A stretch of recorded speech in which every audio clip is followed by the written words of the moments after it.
They told you to believe in God, but did you ever ask why? That's a powerful question, and one that has inspired philosophy, science, wars, art, and devotion for thousands of years. From a rational, philosophical perspective, many thinkers have defined God in different ways. Spinoza saw God as nature itself, everything that exists. Descartes believed God was a perfect being and the source of all truth.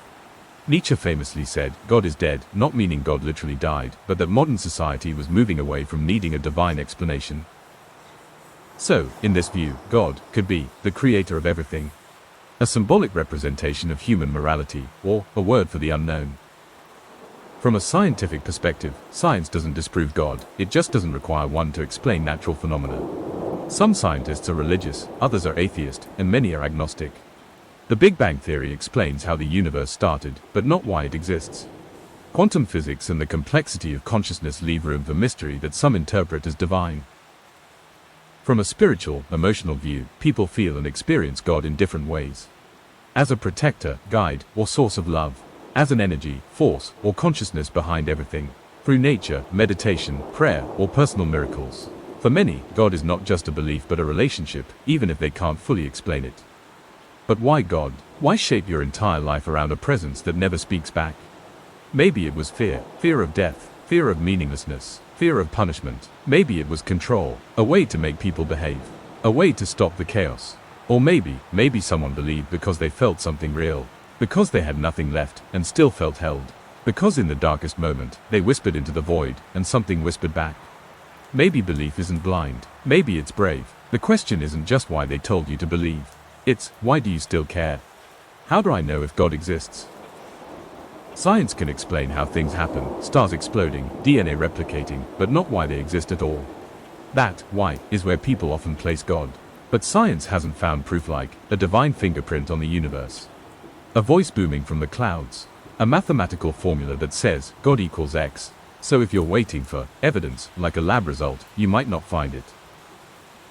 Now, would you find God through experience? Not proof. People who believe in God usually don't believe because of logic, they believe because they feel something, a moment of peace during chaos.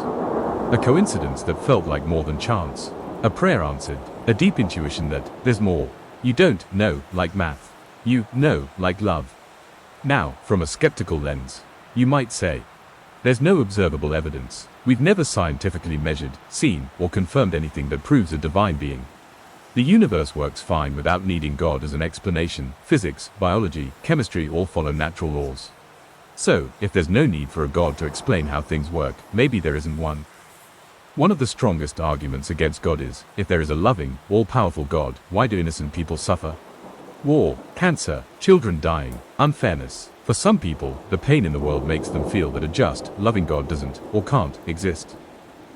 Then is the silence argument. You pray, you ask, you wait, nothing happens. Many lose belief because they don't feel anything, or they feel abandoned.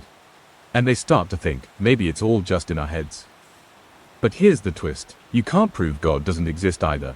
Just like love, consciousness, or meaning, God isn't something you can put in a jar and measure. You can say, I see no reason to believe, but that's not the same as, I've proven it's false. That's why many people say, I'm atheist, I don't believe. I'm agnostic, I don't know, and maybe we can't. Maybe the real question is, what happens to your life, your thoughts, your actions, your inner world, depending on what you choose to believe? Because in the end, belief isn't just about what's true. It's also about what kind of world you want to live in. So, does the idea of a God feel empty, or freeing? Beautiful, or pointless? But, if humans are the only species that wonder about God, does that make God a human invention? What do you think?